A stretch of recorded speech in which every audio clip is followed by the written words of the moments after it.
It's Thursday, March the 16th, 2017, and this is your Barbados Today afternoon update.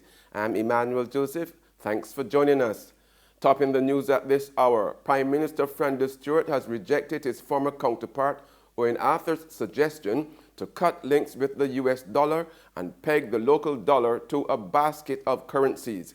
Speaking during the estimates debate yesterday, Prime Minister Stuart told the Parliament that when all was said and done, it's his government that will do the analysis and make the final decision for the good of Barbadians. Our peg to the US dollar has served us well ever since 1975. It has made our business transactions certain. Our business people have been able to rely on it. Our citizens have been able to rely on it. It is true that the US dollar has been strengthening against other currencies in recent times.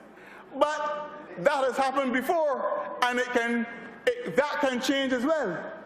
So you cannot react to events as much as you should respond to events by making sure that rather than reacting, in which case the actor is in control, when you respond, you are in control, and you take the decisions you consider to be in the best interest of the country.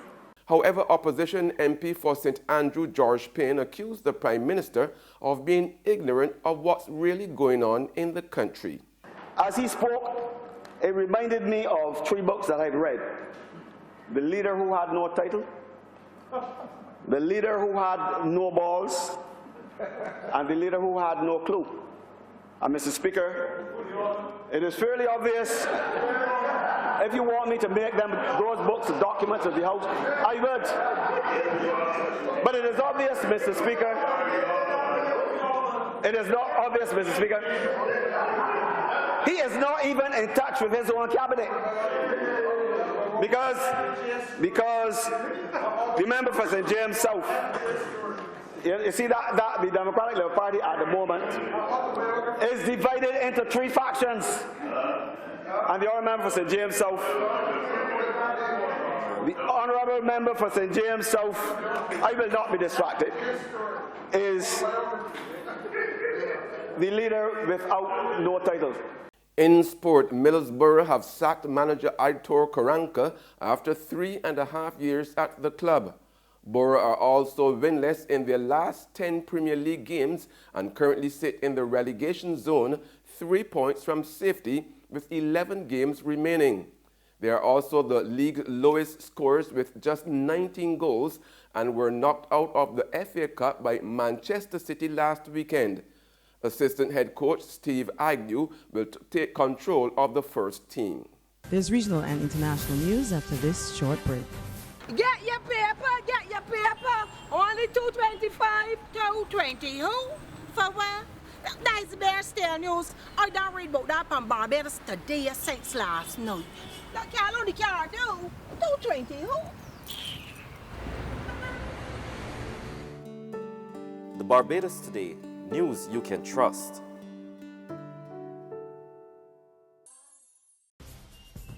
We're back with news from the region now. The decomposing body of the Trinidad and Tobago missing policewoman Nyasha Joseph has been found at sea.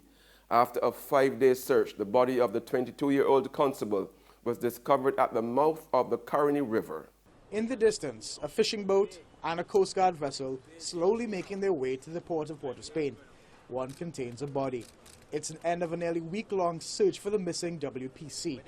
Senior police officers, Army and Customs swarmed the port for nearly 3 hours as the boats docked.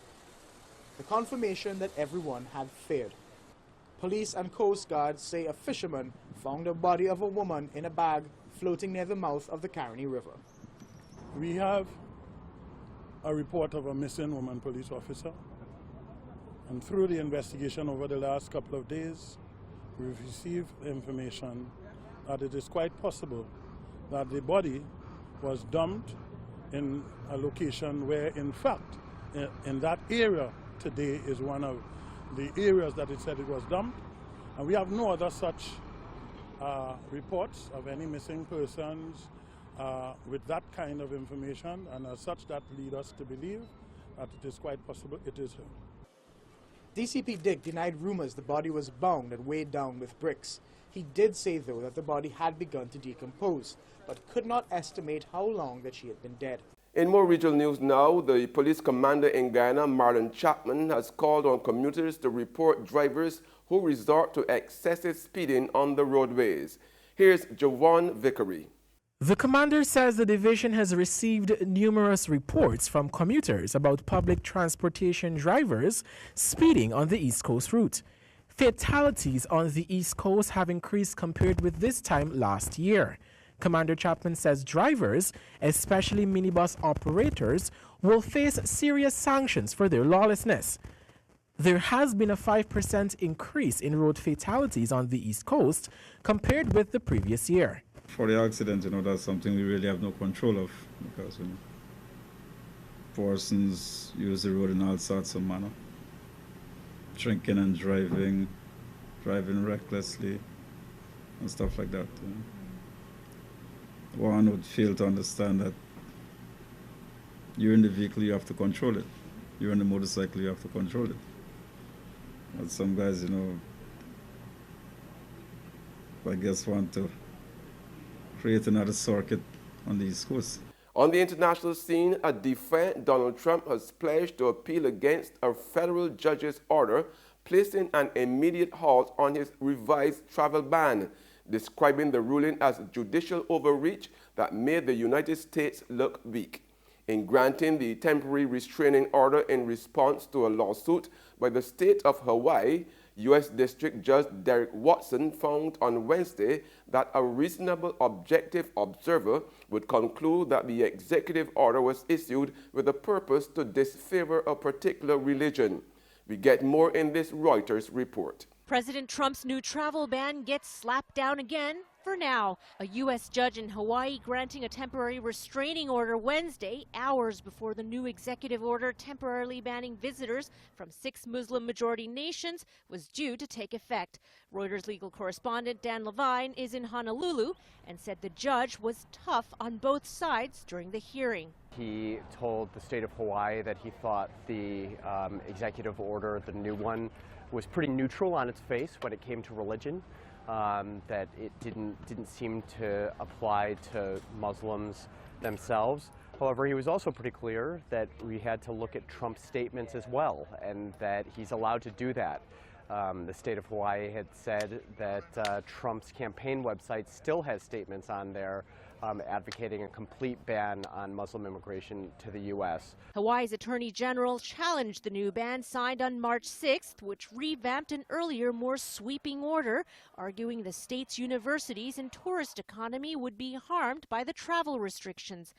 And finally, an Oklahoma Republican state senator who campaigned as a champion of family values was charged with felony prostitution today after authorities found him in a motel room with a teenage boy. The office of the Cleveland County District Attorney said Rav Shorty, 35, was charged with 3 felony counts, including engaging in child prostitution. Shorty, who has served since 2010, has not spoken to the media about the incident. And that's news and sports, but for the very latest, visit our website at www.barbadostoday.bb. Also subscribe to our e-paper, email updates, and like us on Facebook. We are also on Izumi Media in bus terminals, or screenplay at supermarkets and gas stations near you, as well as Channel 99 on Flow TV and Mix 96.9 FM. I'm Emmanuel Joseph. Have a fantastic day.